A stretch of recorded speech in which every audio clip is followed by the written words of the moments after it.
P T I نے واضح کیا ہے کہ بانی یا پارٹی دہشت گردی کے حامی نہیں ہے بلکہ اس کے خلاف ہیں۔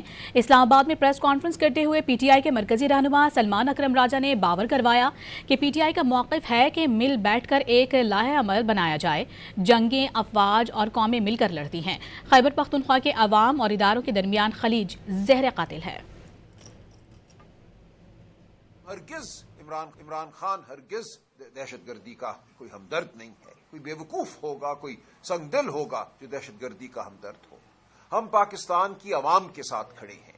ہم یہ کہتے ہیں کہ عوام کی بے گھری ہمیں منظور نہیں ہے، ڈسپلیسمنٹ ہمیں منظور نہیں ہے۔ کہتے ہیں آؤ ہمارے ساتھ بیٹھو اور بیٹھ کر ایک لائحہ عمل تیار کرو۔ یہ قومیں اور افواج اکٹھے لڑتی ہیں، مل کر لڑتی ہیں۔ صوبہ خیبر پختونخوا کی عوام اور اداروں کے درمیان خلیج بالکل زہر قاتل ہے، یہ نہیں ہونی چاہیے۔